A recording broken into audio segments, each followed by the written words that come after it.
شوفي بقى لو جبتي كده نص كيلو من الدقيق هتعملي اكتر من 27 قرصة طرية وخطيرة وقد ايه هشة زي ما حضراتكم شايفين. كمان هنحشيها حشوة اقتصادية جدا جدا. شوف انت عشان تشتري ال27 قرصة دول من بره من اي فرنة شوفي هتجيبيهم بكام. طب يلا بينا نسمي بالله ونصلي على رسول الله ونشوف عملنا وصفتنا النهاردة ازاي. شجعيني بلايك وشير للفيديو يا قمر، جزاكي الله خيرا. الحاجة هنا نزلت بنص كوباية من السمنة او الزبدة المذابة، عليهم ربع كوباية من السكر، كوبايه من الحليب، معلقه كبيره كده من الخل. دوبت طبعا السكر والمواد السائله كويس قوي في بعض. بعد كده نزلت بنص كيلو من الدقيق، عليه ربع معلقه صغيره من الملح، كيس من الفانيليا كده عشان تبقى ريحه القرص بتاعتنا حلوه معانا، وكمان معلقتين كبار من السمسم المحمص، ونص معلقه صغيره من البيكنج باودر، وكيس كده من الخميره الفوريه ما يعادل معلقه كبيره كده وربع من الخميره الفوريه، اللي هو كيس الخميره الفوريه الكامل ده هنحطه كله. طيب هنعجن بقى العجينه بتاعتنا كويس قوي بكوبايه الحليب اللي احنا حطيناها في الاول. وهنا لو احنا محتاجين بقى كده نلم العجينه هنلمها زي ما انتم شايفين. خدت مني حوالي ربع كوبايه ميه كمان، يعني خدت مني كوبايه وربع من السوائل. تمام كده، ممكن يزيدوا معلقتين، ممكن يقلوا معلقتين من السوائل حسب كل دقيق واخر. هتنزلي الاول بالكوبايه المواد السائله سواء ميه او حليب، وبعد كده هتكملي بالربع كوبايه لو احتجتي. هلم العجينه كويس قوي، وطبعا معجنات يعني عجن كويس كده نعجنها لحد لما تبقى عجينه متماسكه زي ما انتم شايفين وناعمه جدا معانا. هاخدها بقى اسيبها كده في يعني اغطيها واسيبها ترتاح كده في مكان مش اقل من ساعه الا ربع، بس تبدا كده ترتفع معانا شويه، بس مش هنسيبها يعني تختمر خمر كامل لان كده كده احنا لسه هنخمرها تاني.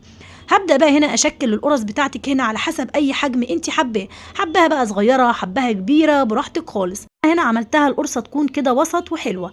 طيب بصي بقى هتبداي بقى كده تشكلي كل الكرات، حاولي تخلي كده حجم القرص كلها زي بعض، ولو عندك ميزان ولسه مش متعوده تقدري ان انت توزني بيه بالشكل ده. خلصت كل كرات العجينه بتاعتي. هبدا بقى هنا اخد من اول واحده انا شكلتها بالشكل ده. طبعا يستحسن نغطي العجينه، بس انا هنا بوريكم. وبعد كده انا غطيت العجينه وكملتها بقى الكرات دي عشان ما تنشفش معانا. هبدا زي ما انتم شايفين عندي هنا حشوه اقتصاديه. اول حاجه هنا هعمل شويه بالحلو، هحشي كده عندي معلقه كبيره من القرفه، عليها معلقتين من السكر، ومعلقه كده صغيره من الدقيق. الدقيق هنا عشان يعمل عمليه ربط في للحشوه بتاعتي ما تقعش في السوا. هبدا بعد كده اقلبهم في بعض واحشي بيها زي ما حضراتكم شفتوا. الحشوه التانية هبدا احشي جبنه كده زي ما انتم شايفين، واي هنا نوع جبنه ليكي اختياري. وعايزه اقول لك ممكن تسيبي القرص دي ساده، ممكن تحشيها بالعجوه. بجد خطيره وقد ايه طريه. بصوا يا جماعه بتفرد في ايدي بكل سهوله وسهله جدا جدا. طيب انا ام عجوه هنا هديها كده فتحه بالسكينه عشان اعلمها بالشكل ده، واللي هي بالجبنه هسيبها مقفوله زي ما هي. عايزه اقول لكم بقى الوش هنا هندهنه بقى بالحليب بالشكل ده، وهنحط بقى هنا على الوش سمسم وام جبنه حطيت برضو عليها حبه البركه. كل حاجه كده بتليق مع حبه البركه، بتليق طبعا مع الجبن، والسمسم بيليق مع الحشو الحلو. وهنا عايزه اقول لك دخلتها بقى الفرن على درجه حراره 200 بعد طبعا ما غطيناها بعد التشكيل. سبتها ترتاح تاني قبل ما تخش الفرن تختمر تاني مش اقل من نص ساعه. بعد كده دخلناها الفرن في الرف الاوسط على درجه حراره 200. اول ما تبدا معانا تاخد اللون الجميل ده نطلعها على طول من الفرن ونغطيها وهي سخنه بفوطه المطبخ كده، ونكمرها كويس علشان تطرى معانا. وهي اول ما بتطرى معانا وبتبقى زي ما انتم شايفين. عشان الناس اللي بتبعت لي وبتقول لي بنطلع المعجنات ناشفه شويه من الفرن، سيبوها تبرد يا جماعه، بس اهم حاجه تكونوا مغطيينها كويس قوي.